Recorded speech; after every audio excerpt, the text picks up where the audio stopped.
Hello everybody, welcome back and thank you so much for joining me. We're going to finish off the 2014 Grade 11 Hypatia contest in this video. That's right, we're going to be looking at question number 4. Okay, so let's take a look. It's a question involving a concept called almost Pythagorean triples.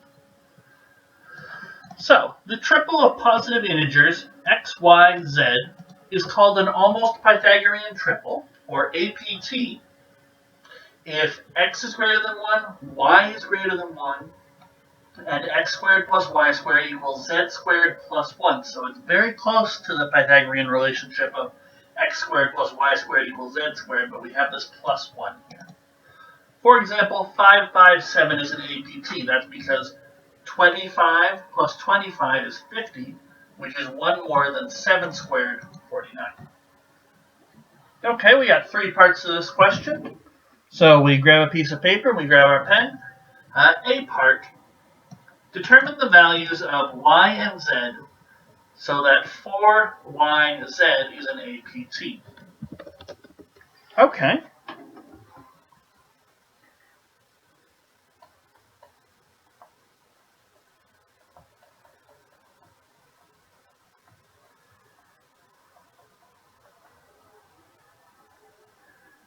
Well, we're not given any other information other than it satisfies this relationship. 4 squared plus y squared equals z squared plus 1. So 16 plus y squared is z squared plus 1. Or rather, y squared plus 15, bring this 1 over to the other side, it cancels out with 1 from the 16, is equal to z squared. Okay. So now we're looking for 2 squares, y squared, z squared, and their difference is, the distance between them is 15. So another way to write that is by saying 15 is z squared minus y squared. This is what's known as a difference of squares. It comes up on contests every once in a while. And it's very special. It's an important thing to know. You can factor it really quickly as z plus y times z minus y. If you haven't seen that before, just multiply these two factors together, and you'll get z squared minus y squared really quickly. It's what's called difference of squares, and it's a very nice formula to have. And we'll see an example of why it's nice right now.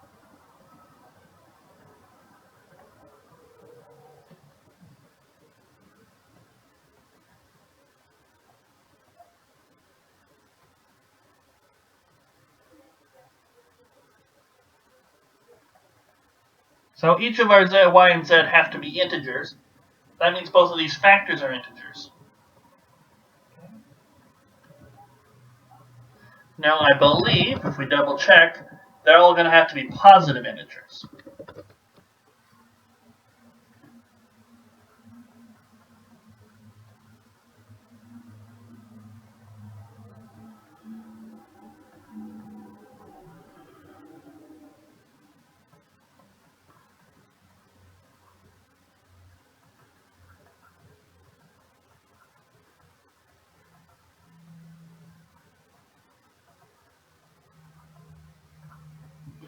So both of y and z are positive. That means that if you add them, it's going to stay positive. And so 15 is positive. If one of its factors is positive, the other factor is also going to have to be positive.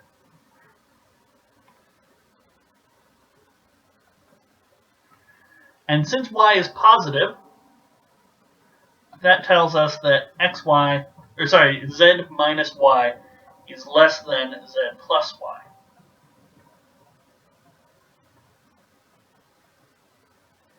Okay. You can make an argument saying that their difference is 2y, which is a positive value. That's certainly something you could say. But I would note that it's basically clear. And remember, this is a light bulb question. Okay. So how can we factor 15? We could have 15 times 1. Or we can have 5 times 3. And those are really the only possibilities.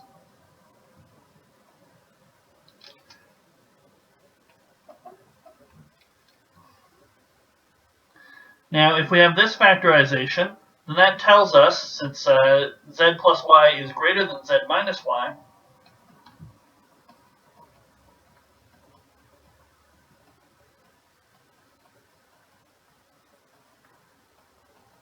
we have these two possibilities, and only these two.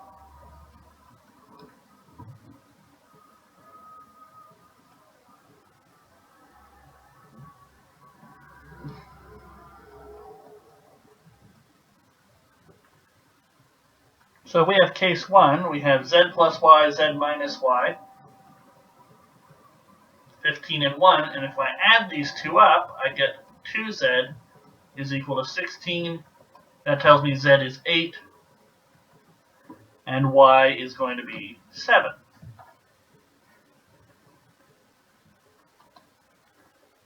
So y7, z8, that's easily a candidate here. So how about we check? 16 plus 49 is 1 more than 8 squared, which is 64.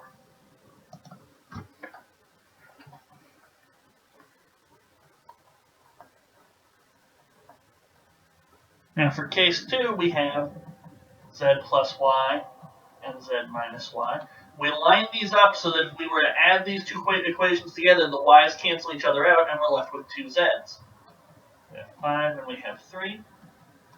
So add these up, we get 2z plus 0y is equal to 8. And that gives us z is equal to 4. And that tells us that y is equal to 1. But we were told y is greater than 1.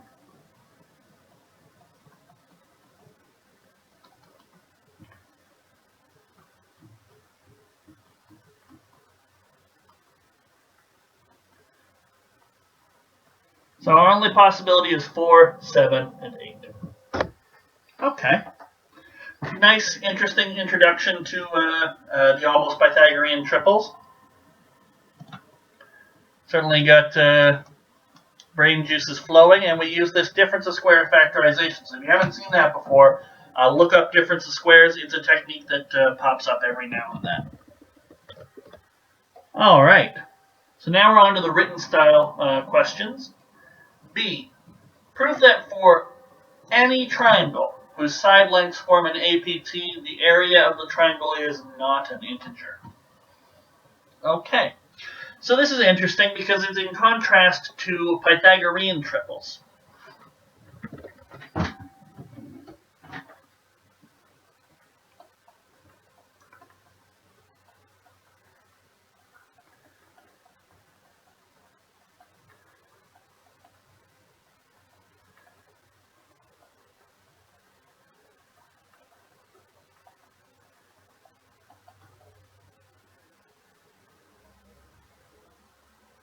We had A, B, C.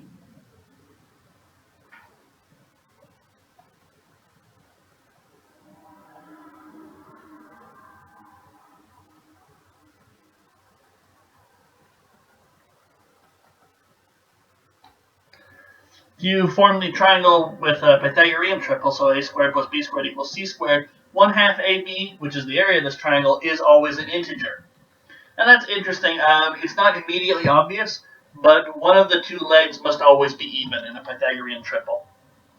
I wouldn't say that's common knowledge, but it's something that pops out of the formula for Pythagorean triples pretty quickly. So, this is always an integer, but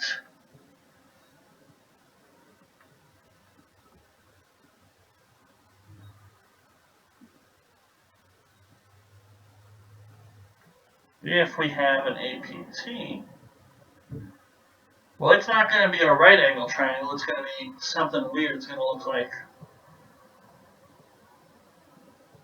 X, Y, Z.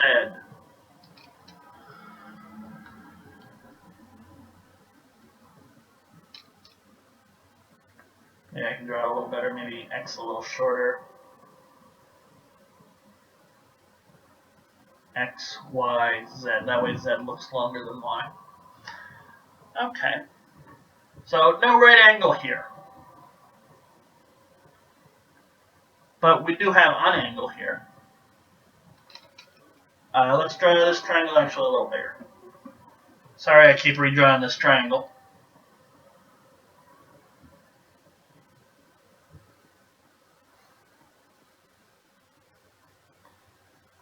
Z, now this looks like Y, but we'll still call it X just to keep in line with that. So this, not a right angle triangle. That's okay.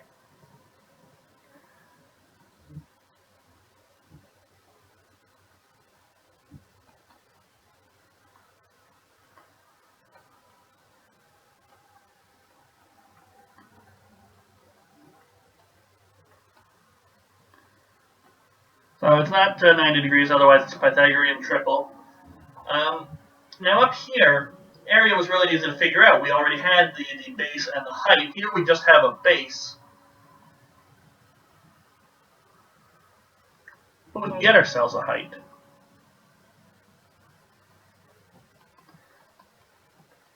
One half base times height. H, if we use a little SOHCAHTOA or trigonometry, H we can find pretty quickly is Y times, it's sine, right? So sine opposite over hypotenuse, no. Okay, so Y is sine theta.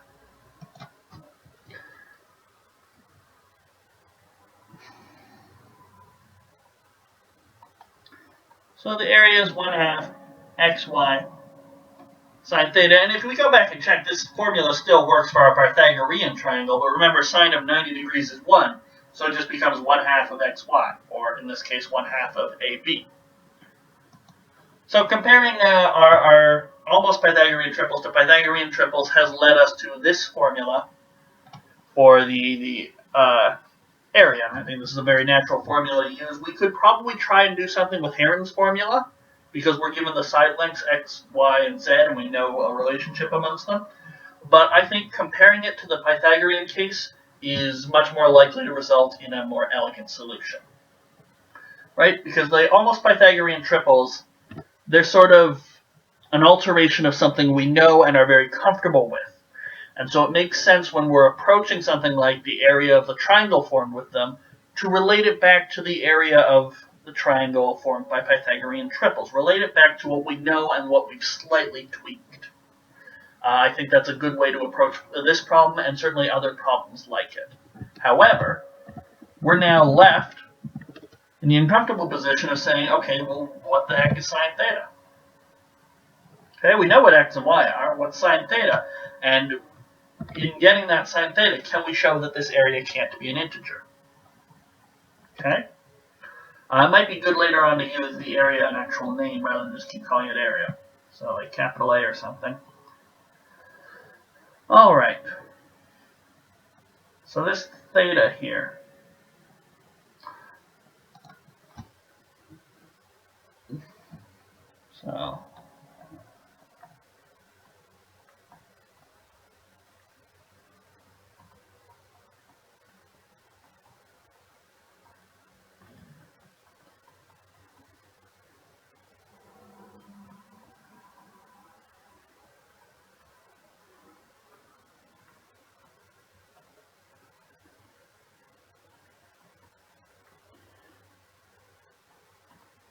So we can better understand theta now that since we have all the side lengths, we can better understand theta using the cosine law. And hopefully this doesn't get really messy, but theta is opposite of z, so z squared, x squared plus y squared minus 2xy cos theta. And I really like this, because here's our z squared, our x squared, our y squared. We have a relationship amongst these three. Okay, I mean, there's the minus 2xy cos theta, that's fine. But we have a relationship between x squared, y squared, and z squared. Now, if we rearrange this whole thing, we'll get cos theta is x squared plus y squared minus z squared. And we know what this value up here is going to be. It's going to be 1. We'll be able to get rid of z entirely.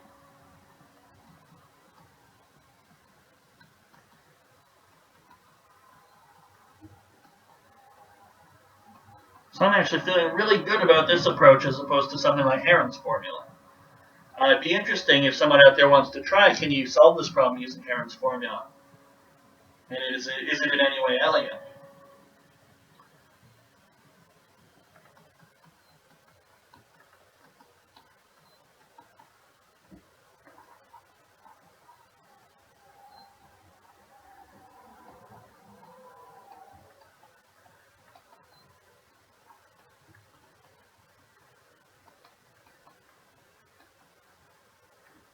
So we have 1 over 2xy.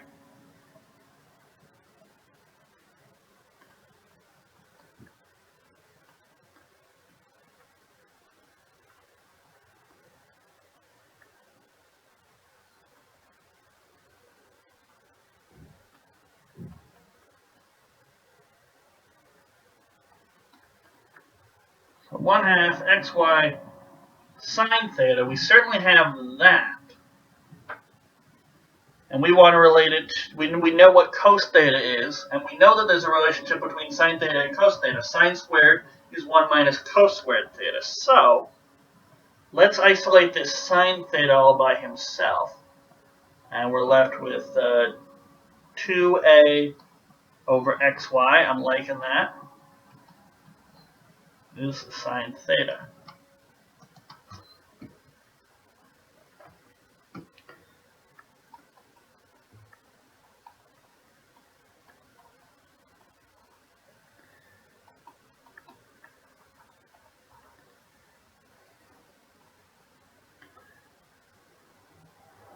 So 2a over xy squared is 1 minus 1 over 2xy squared. Okay. So that's going to be 4a squared over x squared y squared is 1 minus 1 over 4x squared y squared. Now x and y are both greater than 1, which I really don't see why it enters into this, so I'm going to erase that. It doesn't really matter. What we can do is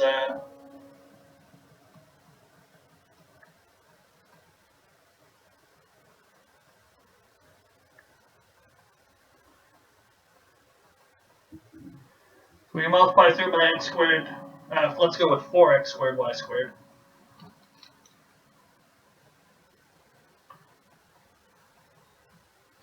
And we're left with 16a squared is equal to 4x squared y squared minus 1.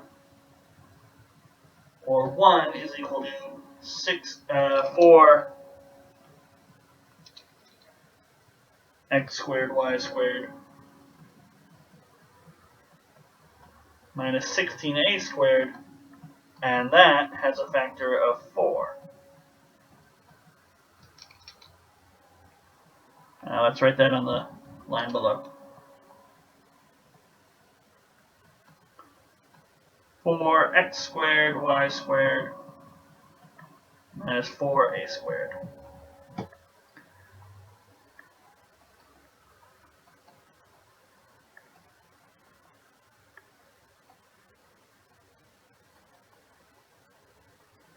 Now if a is an integer,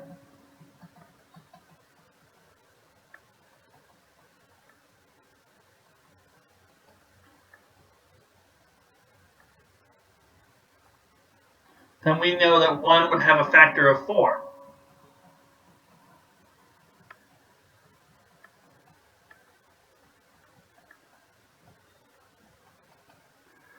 And that just can't happen. You can't have 1 have a factor of 4. That makes no sense.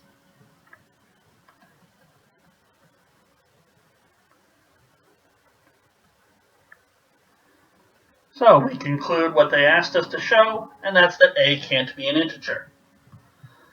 So that's a nice little question. We had to compare our formula for the triangle with what we knew about Pythagorean triples. We're working with almost Pythagorean triples, and that led us to a nice little formula involving sine theta. We used the cosine law, which is a stronger form of the Pythagorean theorem, to get us coast data. We were able to compare those, and then that gave us this nice little contradiction. 1 is not a multiple of 4. Okay, that's just B part. We still have C to contend with. All right, still a written question.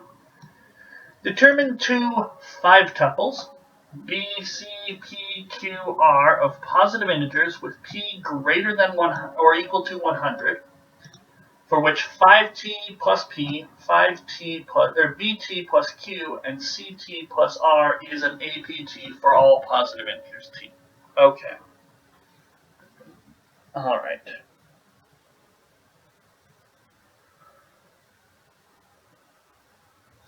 I'm wondering why this 5 needs to be in here. Why have we been given 5? Why not 6? Why not 4? That's something that immediately jumps out at me. Another thing that jumps out at me would be, well, it's an APT for all positive integers T. So that's probably going to force some relationship between 5 and BCPQR.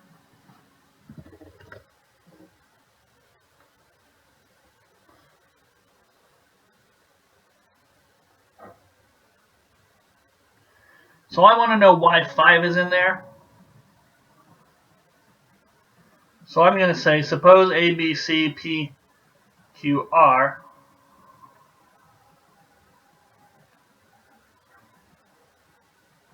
I'm going to take out this 5. I'm going to replace them by an A. And I think they might be wanting me to do that too, because you notice they started BCPQR, not ABPQR. So there's sort of an A being abandoned here.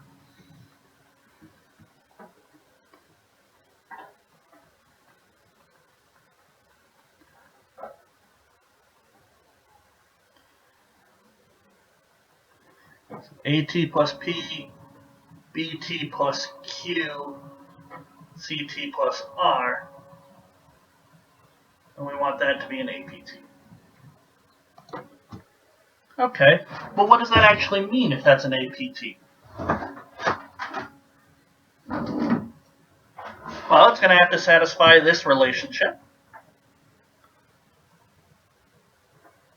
AT plus P squared plus BT plus Q squared is CT plus R squared plus 1.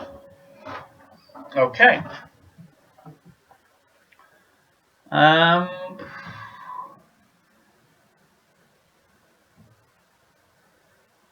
it said all positive integers T, right?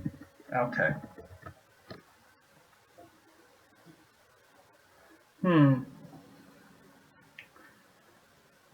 Alright, so let's...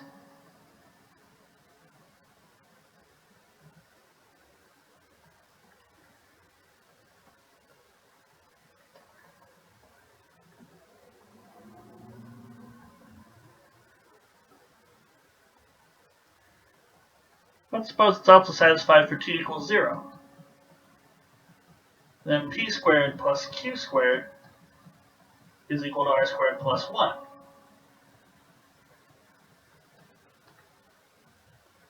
So in this case, PQR is an APT. Okay.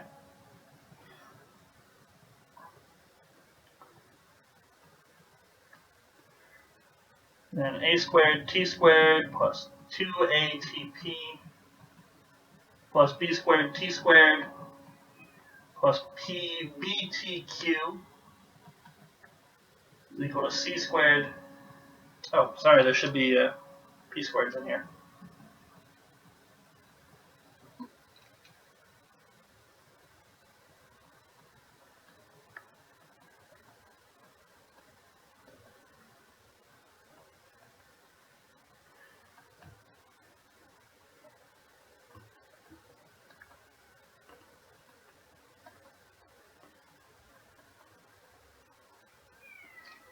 We're going to have an equal sign here.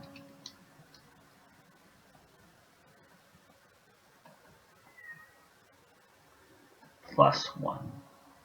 Okay.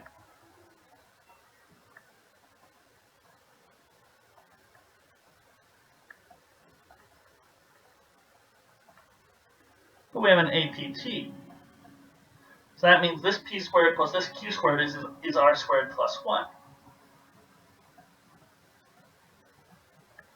So if we rearrange the whole thing, we group like terms here. We have a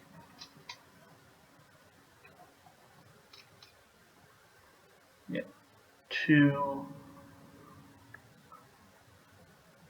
AP plus BQ plus CRT equals 0. Okay.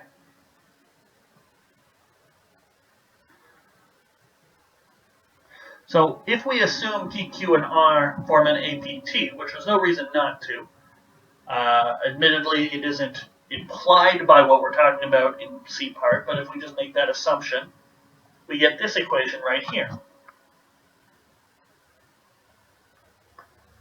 And that's T A squared B squared minus C squared T minus 2 AP BQ minus CR.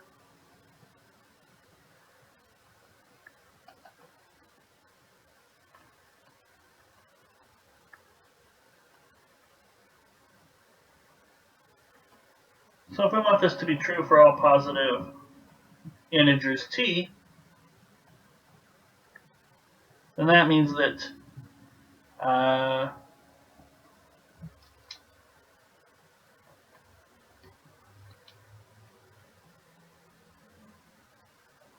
what are we going to need?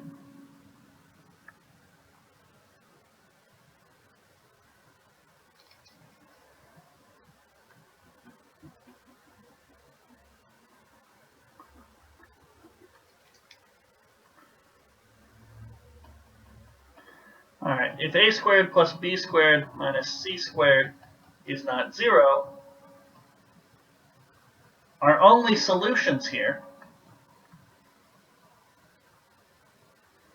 are t equals 0 and t is equal to 2 AP plus BQ minus CR over a squared plus b squared minus c squared.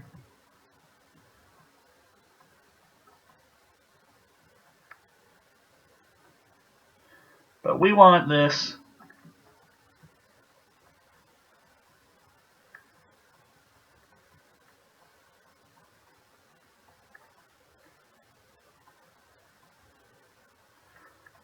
to work for all positive integers t.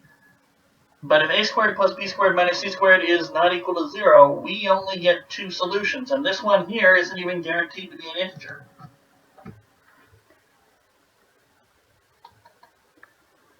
Therefore, a squared plus b squared minus c squared equals 0. So a squared plus b squared equals c squared. A, b, c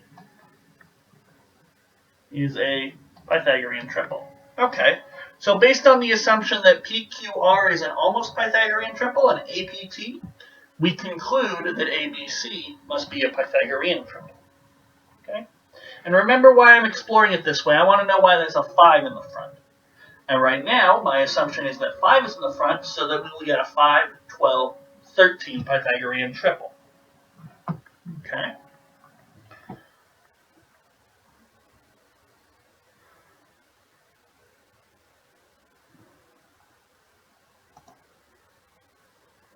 So we know that that's the case, and so if that's 0,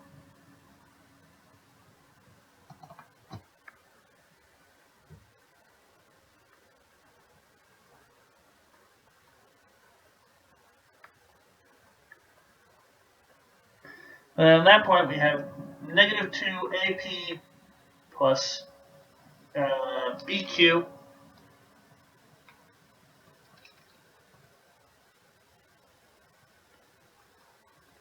minus CRT. This is what we're left over once we assume that this is 0.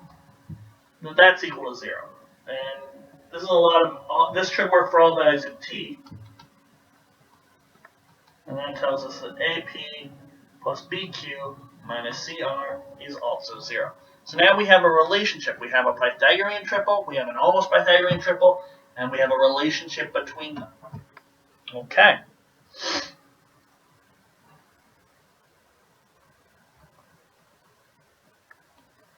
Now, since C is non-zero, that tells us that AP plus BQ over C is equal to R. But we know P squared plus Q squared is equal to R squared plus 1.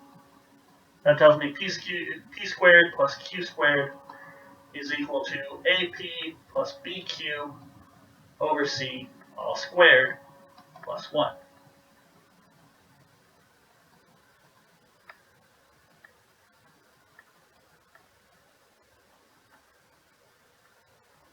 And if we multiply through by C squared, we get C squared P squared plus C squared Q squared is equal to A squared P squared plus 2APBQ plus B squared Q squared plus C squared. Okay, nice little equation. I notice I have a C squared P squared here and an A squared P squared over here. So if I rearrange,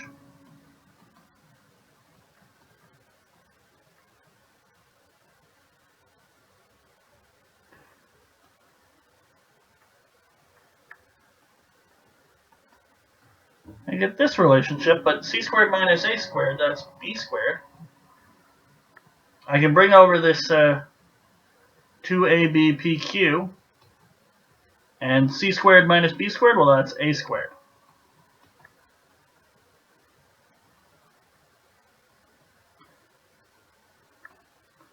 This expression over here becomes BP minus AQ, all squared is equal to C squared.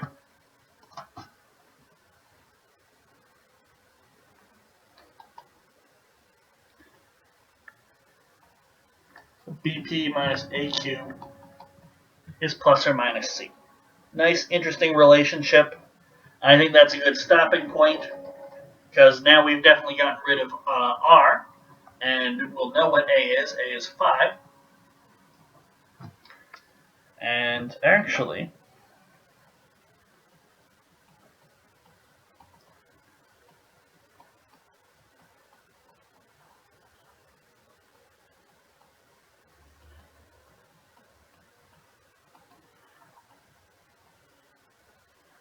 so we know that A is equal to 5.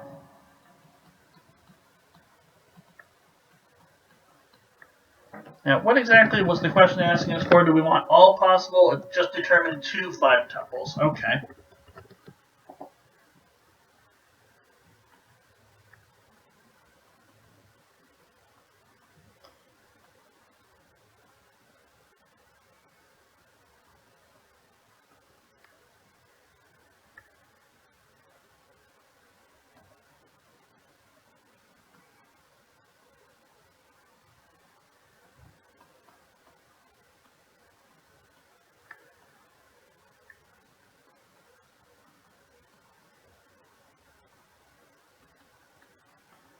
There are 2 Pythagorean triples that have a 5 in them, 3, 4, 5, and 5, 12, 13. But we know A is 5. It's not going to be the hypotenuse, so we only have 5, 12, 13.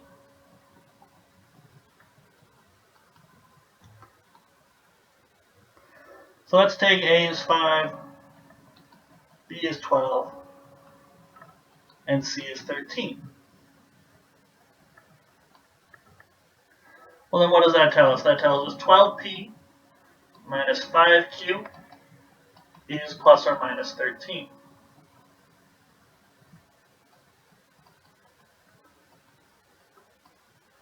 So we want solutions for P and Q that satisfy this, and we specifically want P to be over or greater than or equal to 100.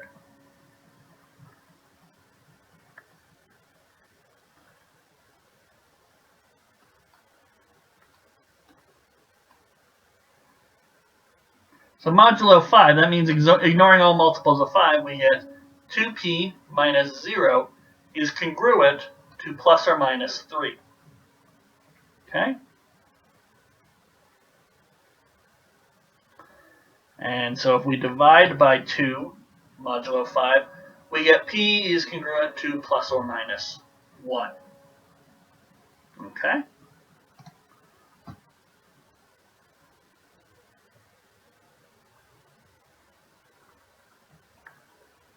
And this is all mod 5.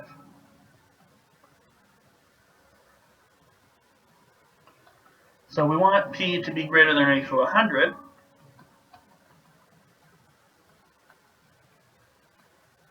So let's take p equals to 101. That's certainly 1 mod 5. And p equals to 104. That's negative 1 mod 5. Okay.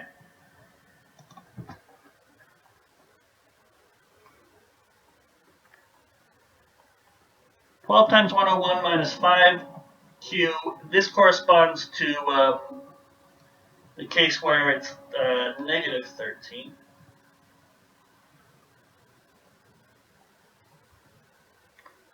So 5q is equal to 1212 plus 13.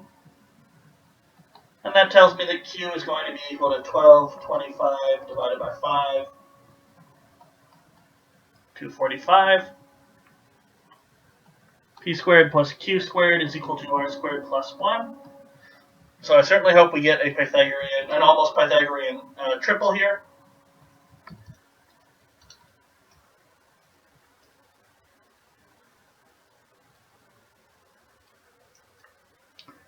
And indeed we do.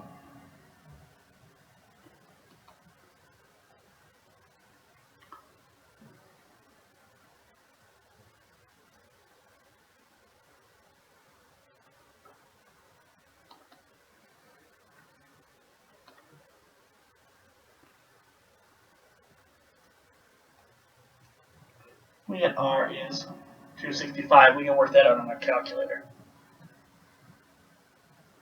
So we don't have A, we just have BC. BC, P, Q, R equal to 12, 13, 101, 245, 265 will work. How about another case? P is 104. And we could have tried higher values, but these are the first two values that are both greater than or equal to 100 and are congruent to 1 or negative 1 mod 5. And that's what we're looking for here. So congruent to negative 1, we're going to be using the positive 13. Actually, I should probably change that with my notation here.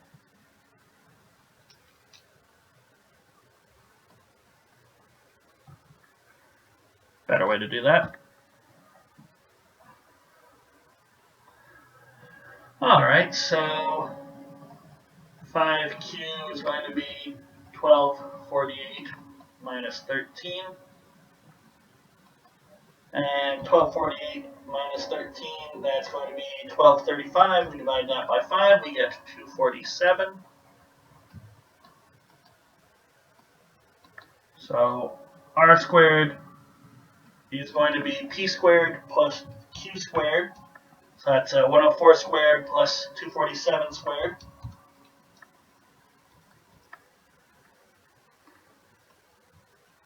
(21852) minus 1, so we subtract 1, and we square root that. We get r is 268. Nice clean answer. So we got an integer there. Our almost Pythagorean triple assumption on P, Q, and R has certainly paid off.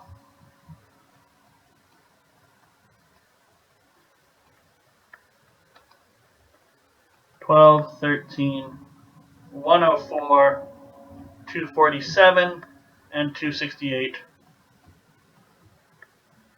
This will also satisfy. How do we know? There's no way to go back and guess and check, because remember, we're assuming that these equations work for all positive values of t, all positive integer values of t. There's no way to check an infinite number of possible values. So what we do is we rely on our theory ahead of time. And what was the theory that we developed? Okay, the theory we developed, we started by saying, okay, what if we didn't have that 5 in there? What if we just had an a instead? Well, we know that this equation here is satisfied because they're all almost Pythagorean triples. And then what we said, well, if t equals 0 also satisfied that, that would also make PQR an almost Pythagorean triple. Now, there's no reason to expect or to actually demand that t equals 0, but we said what would happen if we also had t equals 0. We'd get an almost Pythagorean triple. And that's too nice of a possibility to pass up, so we explored it. We explored it, and it reduced to this equation in terms of t. And we said, well, if we get this equation, and it's possible to divide by a squared plus b squared minus c squared, if that's non-zero, it's possible to divide by it, we'd only get two solutions. And these equations are supposed to work for all positive integers of t. So the only way that can work is if we can't divide by 0 there, and that would make and then that forces this equation on us, and so to get all positive integers of t to satisfy this, we would have to have AP plus BQ minus CR also equal to 0. Okay? We can rearrange that to get R, plug that into our almost Pythagorean triple assumption, and it was an assumption. We didn't know that t equals 0 would also work. But we said, let's assume this and let's go with it, and we'll see where it leads us. And it led us right here. Okay? And we were able to work it down to this nice little equation, has no r's in it. It's just got A, B, C, and PQ. And then we said, okay, that's enough, that's good. Let's bring back the A. We know ABC is going to be a Pythagorean triple, because A squared plus B squared minus C squared was 0. And there's only one Pythagorean triple where A is 5, and that's 5, 12, 13. That gives us some actual numbers. Now we have a relationship between P and Q. We want certain values of P, so let's plug in some values of P that work, that satisfy this equation mod 5. Why did it work mod 5? Because it was 5Q. And we're talking about P. We want to work with P, and Q is the one that is multiplied by 5. So if we do modulo 5, we ignore 5Q. It becomes 0. And so we can just focus on P. So we got two candidates, 101 and 104. We worked both of them out, and we got a bunch of different values that work. The next one that would work would be P is 106. And then P is 109. Those would also work. The exact same sort of work would give you more 5 tuples that work. But we were only asked for two 5 tuples, and that does it. And it works for all positive integers t. And I think the way we did it, this is going to be an APT for just about anything. Certainly the APT relationship is going to be satisfied for all values of t. And these guys in here are definitely positive integers with the numbers we constructed. So that's question 4. The C part, we had to say, let's take a step back and look at this more theoretically. And we followed our nose. We made some very nice natural assumptions that PQR was an APT. And we sort of knew we were on the right track once we realized then that makes ABC have to be a Pythagorean triple. Very nice relationships there. And then it was just a modular arithmetic argument to find some very specific values of P. If we hadn't looked at it, things mod 5 there at the end, we could have just started guessing. What if P is 100? Does this work? What if P is 101? Does this work? P 102? And it wouldn't have taken us long to get 101 and 104. Okay? But I think a very nice question. I like the almost Pythagorean triple concept. Very good way. Very, very nice last question for a very good way to end the contest. And that's it. That's the 2014 Hypatia. So hopefully you guys have enjoyed it. Hopefully you got similar answers, similar solutions maybe. But if you have different solutions, I would love to hear about them in the comments below. And nothing really left to say. Thanks for joining me. I've loved having you guys here. I like talking with you guys. So if you leave comments, I will certainly be looking at them. And I'll join you guys for another contest or another video on my channel at some other time. So I'll see you then.